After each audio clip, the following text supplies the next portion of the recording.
I'm using my knife to scrape the outside of a piece of bamboo, and you can this is going to be the tinder, so I'll just do that and then we'll see the setup. Lovely. That's just an old little fire smouldering away, which is fine, but look how much I gathered. That is brilliant. And this of course is the infamous bamboo, and I got this, I found it, but I'm sure if you can come across it, or maybe garden centres or something like that, if you're lucky enough, you should get it and you should try it. But look, I've used it so many times, you can swap over and back, depends what you want. But we're going to try another one here today, and I'm just going to move it, as I say, up a notch, but to get the notch. And I'm going to be cutting along this one. So what I really need to do is, I've used this a few times, I'm just going to clean this up a bit. Yeah, I'm going to clean that up a bit. But anyway, all you really have to do is, and I've used it, and sometimes you can use the same notch twice. I'm actually going to try the same notch again. Let's just do that, see what happens. This one looks good. That one looks good. And from here, what you do is, you get your wonderful tinder bundle and you just put it inside. There's actually a little bit of a, no, I'll take that out, cattail fluff or down in that. And we're just going to put that there. And what some people like to do is, and we'll put it in anyway, a little piece of bamboo, and you can just basically use that. It goes across it like that, and you can just, when you put your hands across it, hold it, and you don't want to waste anything. I certainly don't. And you put it in, so when you're sawing like that, the tinder bundle isn't flying all over the place. But anyway, just to set it up, and we're going to try one of the old notches. And instead of having it sticking into me, I'm going to use a hat. Yeah, I don't wear two hats too often, but whenever I do, it must be raining. Nah, keep you warm. But I'm just going to find one notch I think doesn't look too bad. And I honestly believe that either of those.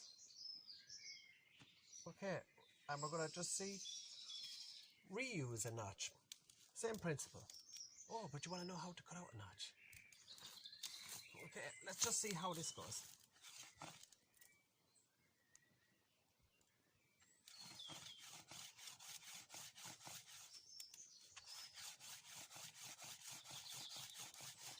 Already I can smell the charring. And you start to feel it sort of grind against where you know it's working against it. And you're sort of just good warming it up now.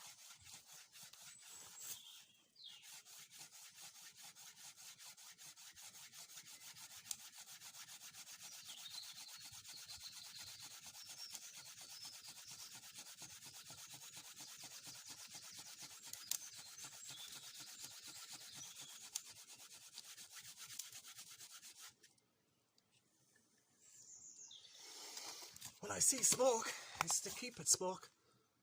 I love that. Oh, beautiful!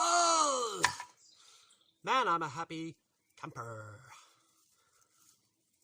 Ooh, the pungentness of the smoke.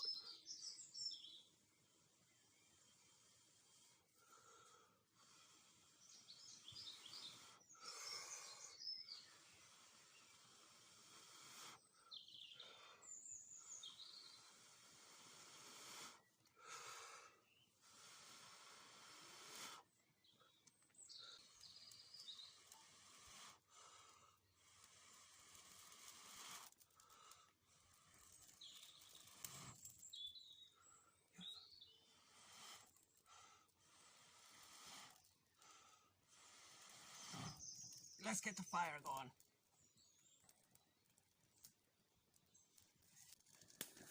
To cut your notch, all you really have to do is put in your knife and stay turning till you feel it, a little hole hit your knife, basically hit your finger on the far side. And you're sort of, at the same time, you're gouging out this impression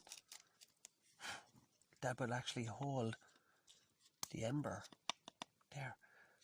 When eventually you do, and just stay turning your knife if you have to. Don't worry about it. And there we have it.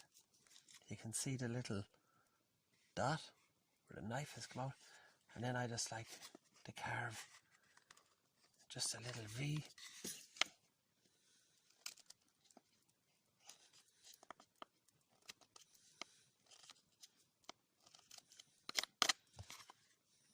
That's really it. Of course, make sure on the other piece that you're sliding up and down. A really good thing to do is, you can see, just cut out the inside. Okay? So it's sharp along the top. What is this? Just a couple of things before I go. If you're a new subscriber to my YouTube channel, welcome and thank you very much. I hope you will enjoy the videos, or if you're on any other social media, hello, I hope you are well and enjoy yourself while you can. But anyway, this is cattail down, greater reed mace, and the down that comes from this. And if you're not too familiar of what cattail is, this is what it looks. This is what it looks like that, and you're very familiar with that. But anyway, as we all know, it's nice to sit by a campfire in as much as au natural as you can. But anyway, using cattail fluff, we'll call it, it's wonderful stuff. It's insulative. If you were very cold, if you're in a survival situation, stuff it into your clothes, stuff it in as much as you can. It takes a spark very easily, but you want more tinder than that, because it'll take a flame but it'll nearly extinguish straight away. So you want something to take that flame, like a piece of birch bark, piece of paper if you have it, anything. But anyway, this is a little candle I made, and it's really from rendered deer fat and cattail down, and you just dip, stay dipping and rolling, and eventually you can roll it around. Now be careful, it gets very hot, and really hot, trust me. But and anyway, when it dries, it solidifies, and it doesn't lock. This size, you might get a good 5 minutes. I think it's lovely. I'm just going to leave that like that for a minute. This will burn longer because I started at the top. I've moved away from the fire. But man, isn't that absolutely fantastic.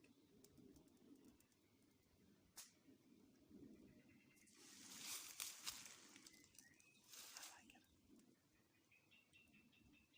it. It'll burn even longer because I just started burning from the top, so it'll work its way down. And sometimes you'll see the fat will run down along the stick, but I notice it doesn't grip, so it's not like do like plastic when it melts. Whoa, which I tell you, if you get that on your skin, very painful. There's a wasp over there, so I bet you this type of thing will deter him. But it's not really good. So make a couple of these and see how you get on. I'm back again. Listen to the birds. You have the dawn chorus, but this is the dusk chorus.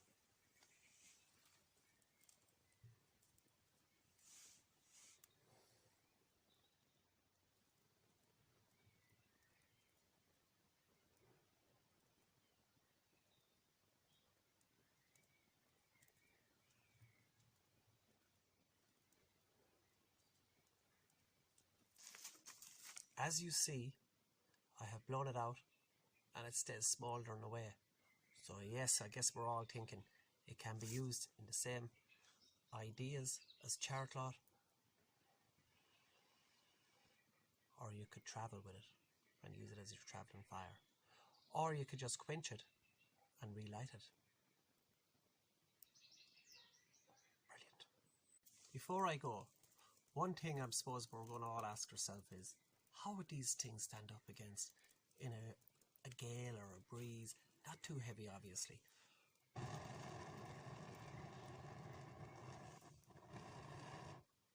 If it goes out, it goes out completely.